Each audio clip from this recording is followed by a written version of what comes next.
हाय, मैं Rizwan Ahmed Ansari. Welcome to our channel smart array. आज मैं किसी खास टॉपिक पे बात करने नहीं आया हूँ, लेकिन बहुत बड़े टॉपिक पे बात करने के लिए आया हूँ, जो हमारे देश के लिए मान सम्मान की बात है। आपने अभी सुना होगा गोल्ड मेडल विजेता, ओलंपिक में गोल्ड मेडल विजेता नीरज चोपड़ा के बारे में। आज मैं जो उनके जेवलिन थ्रो के बारे में डिस्कशन करने वाला हूँ, मैथमेटिकल एनालिसिस उसका करने वाला हूँ, उसको मैं दिखाने वाला हूँ। बहुत छोटी वीडियो है, लेकिन उसको अगर हम चाहें तो मैथमेटिकल एनालिसिस और फिजिक्स के अकॉर्डिंग हम उसे देख सकते हैं। ठीक है, तो उसी के बारे में आज मैं बताऊंगा। उसमें एक्चुअली होता है कि उसको भाला फेंक भी कहते हैं, यानी कि भाला फेंका जाता है। ठीक है, और जो जितनी ज़्यादा दूरी तय करेगी, यानी जितना ज़्यादा हॉरिजॉन्टल रेंज अगर हमारा बनेगा, वो जो है विजेता कहलाता है, वो उसका विजेता होता है, उस गेम का विजेता होता है। आ रही बात समझ में?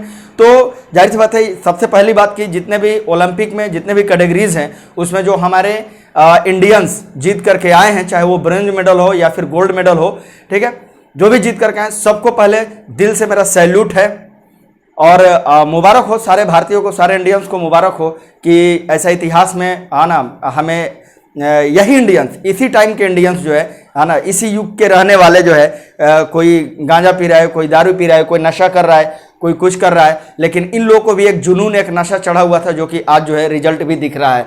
तो हमें गर्व है ऐसे भारतीयों पर, और हमें गर्व है भारतीय होने पे। ठीक है, तो आज मैं आपको जो है ये कहानी आपको दिखा रहा हूँ, ये बता रहा हूँ। बहुत छोटी चीज़ है, और ये क्लास 9, 10, 11, 12 के बच्चे भी इसे बहुत ईजिली इसे समझ सकते हैं। मेरी एक छोटी सी प्रयास है, अगर वीडियो अच्छी लगे तो इसे मैक्सिमम टू मैक्सिमम शेयर करें और चैनल को सब्सक्राइब करें मैथमेटिकल कंटेंट के लिए। मैं शुरुआत करता हूं। देखो बेटा, ध्यान दो। जहां तक बात है, आपको ये चीज तो कंफर्म मालूम होगी कि मैक्सिमम जो हॉरिजॉन्टल रेंज होता है, जैसे यहां पे मैं शुरू करता हूं, जो प्रोजेक्टाइल मोशन वाली कहानी होती है, ये आप देखेंगे यहां ध्यान से कि जब भी यहां से हम किसी बॉडी को प्रोजेक्ट करते हैं, अगर हम थीटा एंगल पे, तो ये बॉडी जो है ऐसे आकर के स्ट्राइक करती है। अरे बात समझ में? ये जो होता है, ये पॉइंट ऑफ प्रोजेक्शन कहलाता है, and that is the point of strike कहलाएगा। क्लियर है बेटा? यहां तक तो समझ में आ रही होगी बात, अगर हम थीटा एंगल से प्रोजेक्ट करेंगे तो। ठीक है, तो ये होता क्या है ना कि जब हमारी बॉडी जो है, ये जैसे प्रोजेक्ट किए, तो ये जो रास्ता बना रही है, यहां आने के बाद हम देख रहे हैं ना कि ये मैक्सिमम वर्टिकल हाइट जो है ना अटेन कर रही है। यहां पे जो है सबसे ज्यादा हाइट है, लेकिन हमारा हाइट से यहां मतलब नहीं है। मेरा मतलब क्या है कि भाला जब यहां से फेंक रहे हैं, जब मैं भाला यहां से फेंका तो यहां जाके गिरे, तो ये दूरी जो है ये मैक्सिमम हॉरिजॉन्टल रेंज होना चाहिए, यानी ये जो है मैक्सिमम होना चाहिए। आ रही बात समझ में? ये मैक्सिमम होना चाहिए। तो सबसे पहली बात आप देखेंगे बाय फॉर्मूला, ये होता है u² g into sine 2 theta. Clear है? मुझे नहीं लगता यहां तक में किसी को कोई दिक्कत होगी।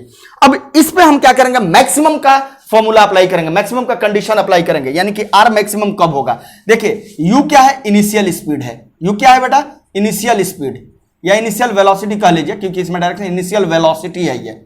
क्लियर है? क्योंकि इसमें डायरेक्शन है। ठीक है, अब देखिए, जी जो हो गया वो एक्सेलरेशन ड्यू टू ग्रेविटी हो गया, ये आप भी जानते हैं। इसकी वैल्यू जो होती है अप्रोक्स 9.81 मीटर पर सेकंड स्क्वायर हो गई। यहां तक तो कोई दिक्कत नहीं है। तो जाहिर सी बात है कि वेलोसिटी और ये एक्सेलरेशन ड्यू टू ग्रेविटी दोनों का दोनों कांस्टेंट नंबर है। क्लियर हो गई बात? तो यानी कि आर जो है यू और जी पे तो डिपेंड करेगा नहीं, क्योंकि ये कांस्टेंट है। तो आर टोटली आकर किस पे डिपेंड करेगा? थीटा पे डिपेंड करेगा। हमें नहीं लगता यहां तक कोई दिक्कत होगी। अब देखिए, तो आर मैक्सिमम कब होगा? आर जो है मैक्सिमम कब होगा? आर मैक्सिमम तब होगा जब ये साइन 2 थीटा मैक्सिमम वैल्यू अपनी देने लगे। और हमें जहां तक मालूम है कि साइन 2 थीटा रहे, 3 थीटा रहे, थीटा रहे, 5 थीटा रहे, कुछ भी रहे, साइन की वैल्यू -1 से लेकर के 1 के बीच में होती है। क्लियर है बात? तो देखिए, साइन 2 थीटा की मैक्सिमम वैल्यू कितनी होगी? 1 होगी। तो यहां पे क्या रख देंगे? 1 रख देंगे, u² g इंटू 1। अच्छा, ये एक बात बताइए, ये कंडीशन बताइए कि ये 1 कब होगी। साइन 2 थीटा की वैल्यू 1 होगी, तब हमारा ये जो रेंज होगा वो मैक्सिमम होगा, मतलब ये बहुत दूर तक जाएगा। क्लियर है ना? जो भाला फेंके जाकर के जो गिरा, यहां से लेकर के जो रेंज है ना, वो रेंज कितना दिया गया था? 87.58 मीटर पे इन्होंने जीत दर्ज किया। इन्होंने जीत जो दर्ज किया, वो मैक्सिमम हॉरिजॉन्टल रेंज कितना था नीरज चोपड़ा जी का? 87.58 मीटर का। ठीक है, तो ये कब होगा? जब 2 थीटा की वैल्यू 90 डिग्री हो जाएगी, यानी थीटा की वैल्यू क्या हो जाएगी बेटा? 45 डिग्री। यानी ये जो मेरा एंगल है, ये अगर 45 डिग्री के एंगल पे अगर हम इसे प्रोजेक्ट करते हैं, भाले को या फिर किसी बॉडी को, तो ये टोटल ये डिस्टेंस जो होगा हॉरिजॉन्टल रेंज ये मैक्सिमम होगा। आगे ना बात समझ में? तो मैक्सिमम हॉरिजॉन्टल रेंज कितना हो जाएगा बेटा? u² अपॉन जी। अब हमारा मैक्सिमम हॉरिजॉन्टल रेंज है कितना? 87.58 metre is equal to u square upon g. G कितना होता है 9.81 हो गया।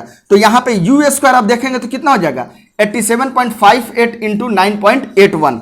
यहां से आपने क्या देखा कि यू स्क्वायर की वैल्यू जो हो जाएगी वो आपकी आ जाएगी 859.1598।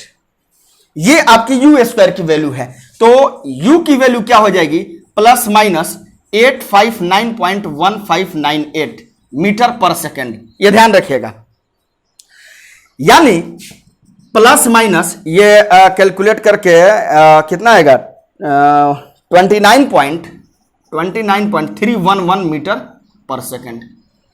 यानी ये इनकी इनिशियल वेलोसिटी थी जो इन्होंने भाला फेंका। तो भाला फेंकने की जो इनकी वेलोसिटी थी वो कितनी थी 29.311 मीटर पर सेकेंड।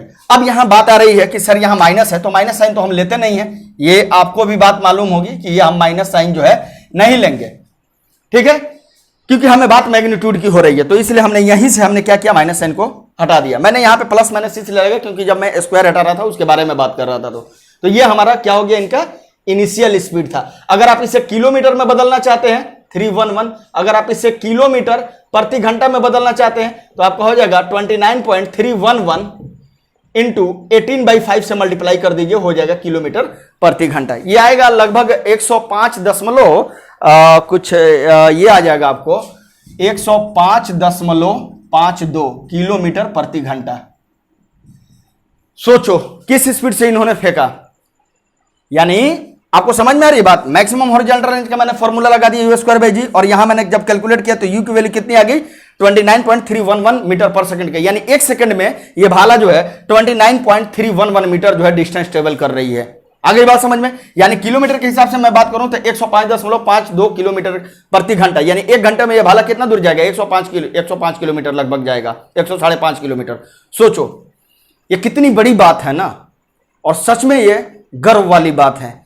तो आज के लिए ये बस एक छोटा सा डिस्कशन था। हमें लगता है आई होप आपको ये वीडियो अच्छी लगी होगी, और अगर अच्छी नहीं लगे तो अगर कोई सजेशन हो तो आप वो भी दे सकते हैं। सजेशन भी आप हमें दे सकते हैं, क्योंकि मुझे सजेशन भी अच्छा लगता है, ताकि मैं अपनी अगली वीडियो में है ना किसी अनदर टॉपिक पे ही बनाऊं तो वो उसमें ज़्यादा से ज़्यादा सुधार कर सकूं। और अगर कोई डाउट है तो वो भी आप पूछ सकते हैं। मैं इंशाल्लाह रहमान कोशिश करूंगा कि आपकी डाउट जो है जितनी जल्द हो सके मैं आपकी डाउट जो है क्लियर करूं। तो मिलते हैं इसी चैनल पे नेक्स्ट टॉपिक के साथ। जय हिंद।